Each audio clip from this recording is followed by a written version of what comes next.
diversification agenda is not a rhetoric. The diversification agenda is an economic objective that we will achieve with what we're doing with the budget, with our implementation, and with how we are managing our finances. So yes, we are borrowing. We need to borrow because we cannot wait for the oil price to recover.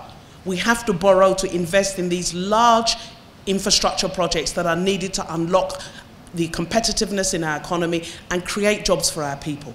That's the objective of this government, and that's what we're working towards.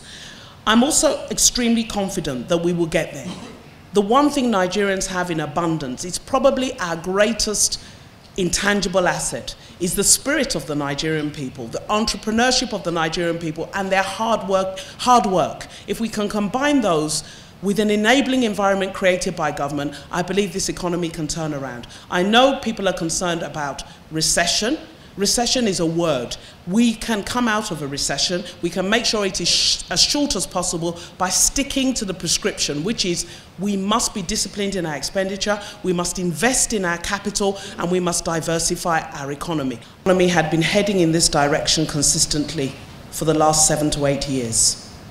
Our GDP growth, whilst robust in nominal terms, was masking some very serious vulnerabilities. That is, it was a GDP growth that was not inclusive. And it was a GDP growth that basically consisted of a very high oil price, increasing debt levels. Indeed, we have all the debt that was forgiven in 2005 and the debt forgiveness had been gradually built up again in what is largely an unproductive economy. Only 10% of what we had been spending was going on capital. It is capital that grows an economy. No economy has ever grown or developed doing what we had been doing, which is spending 90%, 90 naira of every 100 on recurrent and only 10% on capital. That capital, that's the fiscal lever that allows economies to truly grow.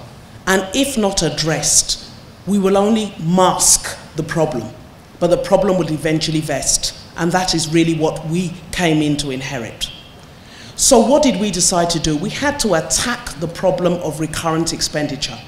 Currently, when we came in, 165 billion naira every month went on salaries. As we speak now, we've reduced it to 159.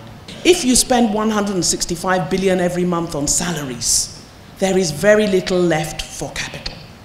And that has been our problem. The problem of our exchange rate is that 70%, we have a marginal propensity to import of 70%. In other words, 70% of what we spend is on imported products. We are not productive. We don't produce anything. It is cheaper to bring in tomato paste from China than to move tomato paste from Kano to Lagos. We have to correct that. The infrastructure is the problem. If rail was working, we could compete. If our road network was properly funded, we could compete. If power was there so that we had storage, we can compete. So those structural adjustments are fundamental. They're not quick. There is no quick solution to our problems. There's a fundamental change that is needed that will require patience, but we are moving in the right direction, and if we can be patient, we'll certainly get there. If we can be patient and be disciplined, we can get there. We have all the resources, all the potential. What we need is the policies and the implementation of those policies that will unlock it, and that's what this government is doing.